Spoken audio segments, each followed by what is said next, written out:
Ya, saya kira acara IDN Times terkait Gen Z milenial ini eh, bagian yang sangat penting ya dalam demokrasi hari ini. Kenapa? Karena komposisinya paling banyak. Kalau digabung Gen Z milenial itu mungkin 60 hampir 70%.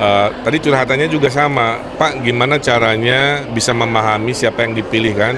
Berarti mereka kan haus dengan konten-konten yang memperkenalkan uh, kepada siapa mereka akan memberikan pilihan. Ini kan berarti masukan buat kita supaya tampil lebih banyak di forum-forum seperti ini, di forum-forum dalam bentuk online juga, sehingga mereka tidak kesulitan. Curhatannya juga tentang lingkungan, kita dengerin, tentang pekerjaan, syarat kerja yang agak rumit gitu ya, terlalu berat, jadi catatan juga, dan lain-lain. Sehingga tidak hanya tadi kita menyampaikan apa yang jadi pikiran, tapi juga dengerin curhatan mereka. Karena di dalamnya itu kan ada sebut semua yang tadi Akang sebut yang soal curhatan, kualifikasinya tidak jelas atau terlalu itu mungkin komitmen dari Kang Emil seperti Ya, pokoknya nanti komitmennya syarat-syarat yang memberatkan yang selama ini dianggap biasa-biasa aja ya, seolah norma, nanti kita bongkar lah. Yang penting kita komitmenkan mereka untuk melakukan reformasi yang adil.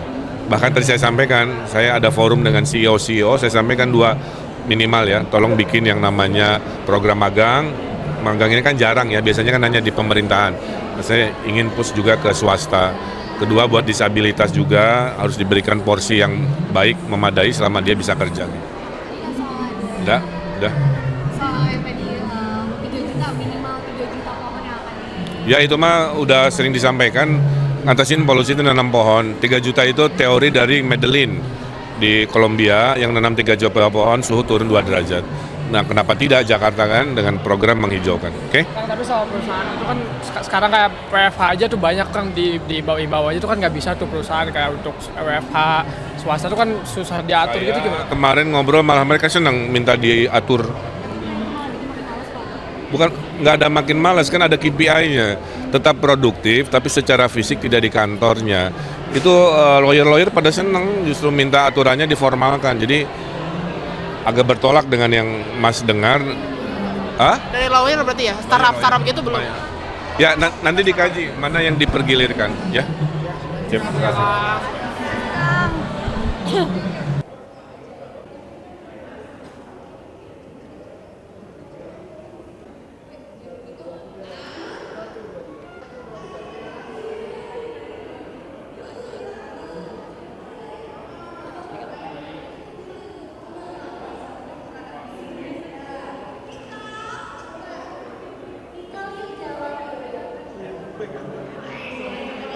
Yang ada yang tinggal itu hanya Jaksel dan Jakarta Pusat. Sisanya kemana-mana bisa yang pinggir jalan, nanti betul-betul bikin kebijakan, atap data seluruh Jakarta wajib bikin taman, bikin pekerjaan, kira-kira gitu. Itu kalau dilakukan adik-adik untuk masalah polusi sebagai polusi nomor 3 terpolusi sedunia, Greening Jakarta akan kami lakukan intensif. Kedua, green space akan juga diperbanyak, bikin taman-taman kota, curhatan, cincin di PIK, mama di Tambora sama kurang ruang hijau. Maka nanti akan banyak kita di kampung beli rumah, dihancurin rumahnya, dibangun jadi ruang hijau, itu akan saya lakukan juga.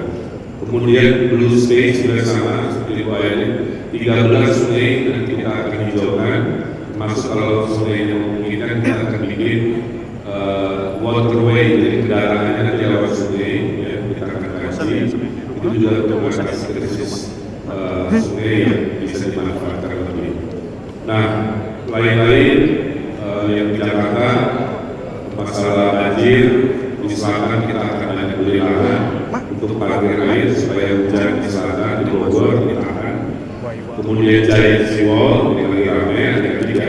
Di jalan kaki dengan istilah Giant Seawall. Giant Seawall itu nanti bendungan berbentuk kawasan. Jadi ada rumahnya, ada kantornya, ada macam-macam. Berjarak dari daratan Jakarta ke Giant Seawall ada sekian kilometer. Nanti airnya jadi danau, jadi teluk, jadi air bersih buat cadangan air minum Jakarta. Kemudian Giant Seawall-nya menahan krisis lingkungan di utara. Kemudian di tengahnya perbaikan sumber resapan, bioponik kita lakukan. Dan inovasi pertama di Indonesia yang akan dilakukan oleh pemerintah Provinsi Jakarta nanti adalah kita akan bikin namanya climate budget. Kalau bicara saya ulangi, kita akan bikin the first policy di Indonesia namanya climate budget.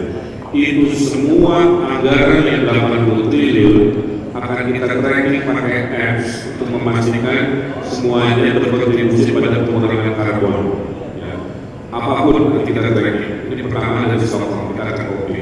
Nah, jadi dari mulai kebijakan anggaran yang climate responsive budget, kemudian greening Jakarta, partisipasi masyarakat, kemudian giant wall di utara, bendungan di selatan, insya Allah bisa mengurangi namanya krisis lingkungan di Jakarta. Terima kasih.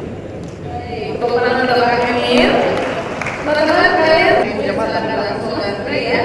Seperti biasa nanti sebutkan nama dan juga ada satu pertanyaan.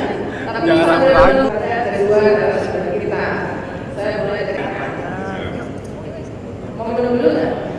Dua tidak. Tapi kalau buat rekreasi motor. Oke. Sumber mencintai orang, mencintai orang, tanpa melupakan diri. Kalau luas tidak bisa diselesaikan dari balai kota, maka saya percayakan warga dengan RW lurahnya dikasih. Jokowi atau Prabowo? Prabowo. Bu ayah itu. Tepuk tangan sudah menjawab pertanyaannya. Pilih BSD apa Kota Serang? Calon Gubernur Banten. Oke. Jadi tantangan saya adalah salah satu juga misi saya bagaimana. Oke. Pilih naik sepeda apa naik gunung? Dulu ya. Dulu suka, tapi kalau sekarang naik sepeda aja. Pilih program Dan saya dan tetap konsisten dan komitmen mendaftarkan saya kesempatan kepada Bu Airin karena kalian yang berdemo untuk tidak disahkannya RUU. Oke, sama Jokowi atau Prabowo? Pak Jokowi dan Pak Prabowo. Oke. Saya belajar jadi wali kota itu adalah ke Pak Jokowi tahun 2011 saat Pak Jokowi menjadi wali kota Solo Surakarta. Efektivitas efisiensi pembiayaan, kumpulkan program-program yang bermanfaat, uang Rp1 dikumpulkan, itu juga akan menjadi program yang baik dan fokus terhadap outcome bukan output. Itulah yang beliau sampaikan saat jadi wali kota dan saya ikut melihat dan mendampingi.